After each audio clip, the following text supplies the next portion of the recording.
Ini adalah makan siang pesan antar konvensional, biasanya dengan harga di bawah 50.000. Dan dengan sekali klik, akan tiba di depan pintu Anda, di mana saja, siang maupun malam. Between 1950s and now, there hasn't really been any global chain that emerged from the food chains that I grew up with in the market globally for decades. How come there hasn't been any new player? Gaya hidup makanan pesan antar adalah fenomena yang relatif baru. Dan sejauh ini, perkembangannya hampir sepenuhnya didukung oleh layanan pengiriman pihak ketiga. Dalam 4 tahun terakhir, 750.000 mitra telah bergabung dengan GoFood dengan peningkatan 50% dan mencapai GMV 3,7 miliar dolar selama setahun terakhir. Perkembangan inilah yang membuat maraknya konsep takeaway dan cloud kitchen, mengundang munculnya banyak pemain baru di sektor tersebut. Tanpa meja dan tempat duduk seperti layaknya sebuah restoran, cloud kitchen pada dasarnya adalah dapur yang menunya hanya ditawarkan melalui jasa pesan antar online. Perusahaan layanan pesan antar makanan juga banyak mendirikan cloud kitchen dan mengisinya dengan berbagai merek restoran. Setiap dapur pun mampu mengolah makanan dari banyak merek sekaligus sesuai kebutuhan, menghemat biaya restoran, dan memudahkan pembesaran skala. Sehingga restoran dapat memperluas wilayah pelayanan dan mengenalkan merek di luar lingkungan lokasi restoran. Hangry Indonesia contohnya, beroperasi sejak September 2019. Saat ini mereka sudah memiliki lebih dari 41 dapur bersama yang masing-masing melayani berbagai merek yang mereka kembangkan dan miliki secara eksklusif. Pada umumnya, cloud kitchen memang hanya menyewakan tempat dan alat dapur ke berbagai restoran. Namun bagi Hangry, selain memiliki dapurnya, mereka juga memiliki seluruh merek yang beroperasi di dapur tersebut. Meskipun begitu, mereka tidak berencana untuk memiliki lebih dari 5 brand yang sudah dimiliki sekarang.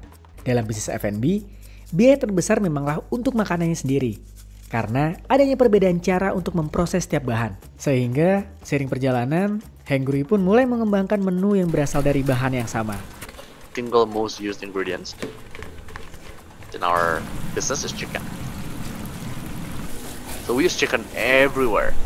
We use chicken in different shapes, different parts of chicken. And obviously, this allows us to buy chicken at a cheaper price compared to if we use lesser volume of chicken and only use certain parts of the chicken. The good thing is that this makes treatment of raw material within our warehouse, outlets also relatively easier. Dalam setahun, mereka yang awalnya hanya menjual 1.000 porsi per bulannya, sekarang mampu menjual lebih dari 525.000 porsi.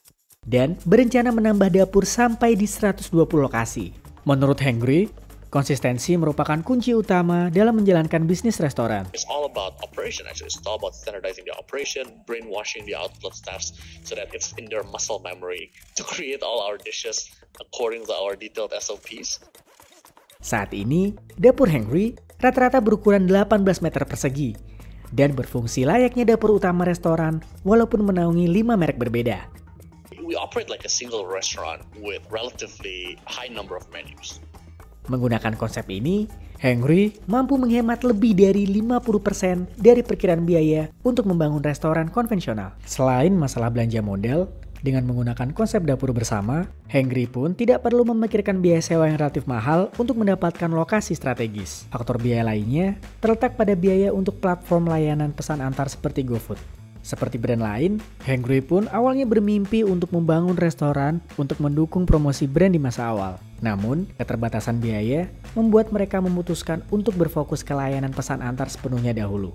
Seperti Hangry, perubahan di industri ini terjadi seiring dengan perubahan preferensi pelanggan, yang sekarang lebih ingin memesan makanan secara online, memungkinkan berbagai jenis makanan untuk diakses dengan lebih mudah dan murah.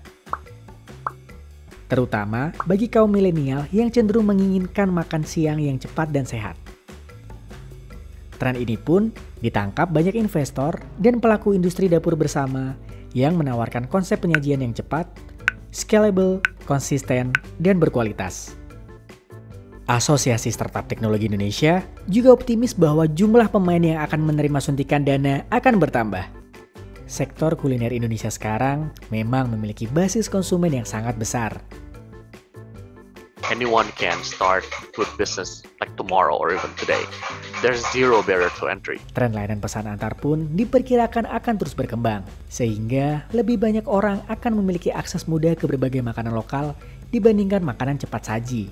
Tetapi, para pemain baru ini pun tidak hanya harus terus mengembangkan makanan yang cocok dengan selera dan preferensi pelanggan yang terus berubah, namun juga harus membangun merek yang menarik.